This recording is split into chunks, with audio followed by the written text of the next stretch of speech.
शामी साहब, इस वक्त सूरत हाल पीडीएम बामुकाबला तहरीक इंसाफ और काफ लीग है या तहरीक इंसाफ बामुकाबला काफ लीग हो गया है? परवेज लाई साहब ने कल बयान दिया, आज एजाज चौधरी साहब ने उन्हें जवाब दिया। इमरान खान साहब चाहते हैं कि एतमाद का वोट हो, नहीं लग रहा कि परवेज लाई साहब चाहते हैं एतमाद का वोट हो या हासिल कर पाएंगे। क्या हो रहा है? देखें, कुछ ऐसा लगता है कि कशमकश जारी है अंदरूनी तौर पर भी। परवेज लाई साहब मामले को तूल देना चाहते हैं, जबकि खान साहब उसे निपटाना चाहते हैं। और आज तो ये मालूम हुआ कि खान साहब ने ये कह दिया है कि अगर वोट नहीं लिया जाएगा कॉन्फिडेंस का तो फिर वो इस्तीफे भी दे सकते हैं। वो पीटीआई के अरकान को ये हदायत करेंगे कि वो मुस्ताफ़ी हो जाए, तो इसलिए फिर परवेज लाई साहब के लिए मुश्किल पैदा हो जाएगी।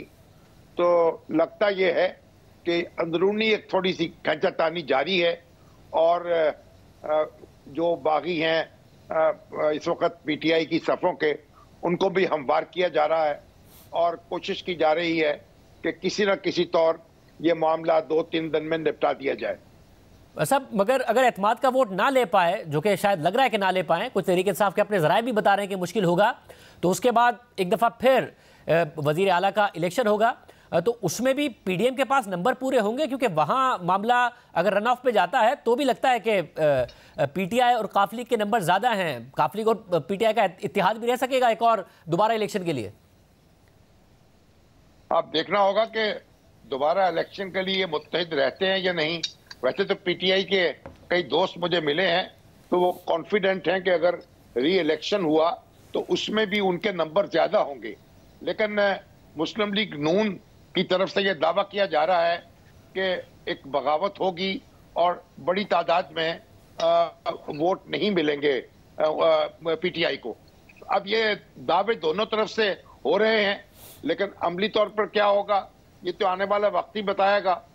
अभी मुझे मुस्लिम लीग नून के बड़े जिम्मेदार लोग मिले चंद लम्हे पहले, और बड़े वो पुरएतमाद थे और कह रहे थे कि हमारी हुकूमत कायम हो जाएगी और ये पीटीआई और काफ लीग को सपोर्ट हासिल नहीं हो सकेगी मेजॉरिटी की अगर इलेक्शन होता है। और अब देखते हैं दोनों में से किसके हिस्से में क्या आता है। सब जो तहरीक इंसाफ में भी जो हल्के वाले सियासतदान हैं जिन्होंने अपने हल्कों में इलेक्शन लड़ना है, ऐसा नहीं है कि वो छोड़ के गए इमरान खान साहब को, और खान साहब मुसलसल जो तनकीद है वो बढ़ाते जा रहे हैं। वो इस्टेब्लिशमेंट पर इल्ज़ाम लगा रहे हैं कि पंजाब में इस वक्त पूरी पॉलिटिकल इंजीनियरिंग कर रही है, वो हमारे लोगों से राब्ते कर रही है, वो बाजवा साहब का सेटअप मौजूद है, बाजवा साहब पर भी तनकीद कर रहे हैं, साथ में मौजूदा इस्टेब्लिशमेंट पर भी तनकीद कर रहे हैं। तो खान साहब का ये एतमाद बजा है कि मैं बड़ा पॉपुलर हूँ और मेरी पार्टी ने टूटना नहीं है, तो इस्टेब्लिशमेंट पर प्रेशर बढ़ाइए। उन्होंने कुछ साथियों से मुलाकात में भी कहा है कि इस्टेब्लिशमेंट की तरजीहात बदलती रहती हैं, उनका प्लान ए होता है, प्लान बी भी होता है, यानी वो तवक्को कर रहे हैं कि मैं काबिल कबूल भी हो सकता हूँ। देखिए, अभी तो ये खबरें आ रही हैं कि प्रेसिडेंट आरिफ अलवी साहब की कोशिश के बावजूद कोई मुलाकात नहीं हो पा रही साबिक वजीर आजम की, यानी जो फौजी जिम्मेदार है उनसे, और वहाँ से कोई हौसला अफजाई नहीं हो रही कि वो मुज़ाकरात के किसी सिलसिले में शरीक हो जाएं। उनका मौक़िफ़ यही है कि सियासतदानों को अपने मामला तय करने चाहिए, जबकि खान साहब चाह रहे हैं कि उनके साथ तो बातचीत का दरवाजा खुला रहे हैं, तनकीद कर रहे हैं। उनकी सफ़ों में परेशानी की लहर दौड़ रही है। मुझे जो पीटीआई के बड़ी जिम्मेदार मिलते हैं जो हल्कों की सियासत करते हैं, उनमें एक तशवीश की लहर पाई जा रही है। वो समझते हैं कि ये अगर दबाव ज़्यादा बढ़ाया जाएगा और ये खबर ज़्यादा आम होगी कि मौजूदा इस्टेब्लिशमेंट जो है उससे भी खान साहब की नहीं बन रही या आपस में फासला है या ठन गई है, तो उसका नुकसान होगा पीटीआई को और हल्कों में हालात तब्दील हो सकते हैं। बल्कि कई लोग तो ये भी कह रहे हैं कि हवा का रुख बदलना शुरू हो गया है। तो अभी खान साहब के लिए परेशानी यही है कि वो जो जिस लहर पर वो सवार थे मकबूलियत की, क्या वो लहर बाकी रहेगी, कितना अरसा, कैसे चलेगी, उनको एक तशवीश है कि ये लहर जो है वो उससे वो उतर भी सकते हैं और ये लहर जो है वो साहिल से भी टकरा सकती है। तो ये एक परेशानी का आलम तो है। इरादे बांधता हूँ, सोचता हूँ, तोड़ देता हूँ।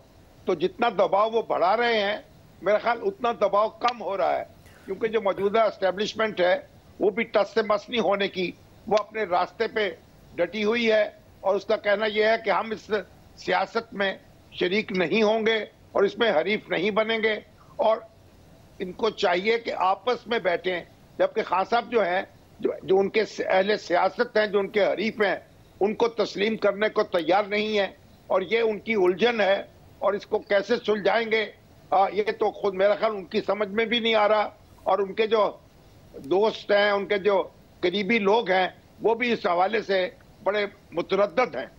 मगर शामी साहब, खान साहब की अगर मकबूलियत में कमी आए भी तो मुकाबले में किसी की मकबूलियत में इजाफा भी तो हो। इस कारकर्दगी के साथ जो हुकूमत की कारकर्दगी है, ये दुरुस्त कॉन्फिडेंस नहीं दे रही है इमरान खान साहब को कि जी मैं अगर पॉपुलर उतना ना भी रहूं और इस्टेब्लिशमेंट के साथ मेरी लड़ाई भी हो तो आगे से कौन सा ये पॉपुलर हो रहे हैं, कारकर्दगी की वजह से ये भी अनपॉपुलर ही हो रहे हैं। देखिए ना, ये तो बात आपकी दुरुस्त है कि जो मौजूदा हुकूमत की परफॉर्मेंस जो है वो इस तरह की नहीं है कि खान साहब जो है उस पर कोई ज़्यादा परेशान हो मौजूदा हुकूमत। लेकिन ये समझ रही है कि जो जो वक्त गुजरेगा उसके पांव ज़रा जमते चले जाएंगे और वो कोशिश भी कर रही है। और अभी तो आप देखिए कि चीन में भी और सऊदी अरब से भी राब्ते हो रहे हैं और वहाँ से तसल्लियाँ भी आ रही हैं। तो और वज़ीर आज़म जो हैं उन्होंने आज ये भी कहा है कि IMF के साथ भी मामला ठीक हो जाएंगे और वो गरीबों पर नहीं अमीरों पर बोझ डालेंगे, अमीरों पर टैक्स लगाएंगे। तो हुकूमत अपनी सी कोशिश तो कर रही है, लेकिन अगर ये बात फैलेगी और ये मालूम होगा कि जो मुख्तदर कुव्वतें हैं उनसे खान साहब जो हैं बहुत फासले पे चले गए हैं और उनके दरमियान एक बड़ी खलीज हायल हो गई है जिसे अबूर नहीं किया जा रहा, तो उसका एक नुकसान होगा। और जो हल्का जाती सियासत करने वाले हैं उनसे तो मेरी जो बात हुई है वो तो परेशान है और इस तरह उनको घेरे हुए हैं और वो नहीं चाहते कि ये सूरत हाल इस तरह आगे बढ़े। वो चाहते हैं कि खान साहब जो है थोड़ा सा ठहरें और हवा में तीर चलाने की बजाय अपने सही निशाना रखें और वहीं तीर चलाएं। इस तरह उनका तर्कश खाली हो जाएगा और निशाना भी कहीं नहीं लगेगा।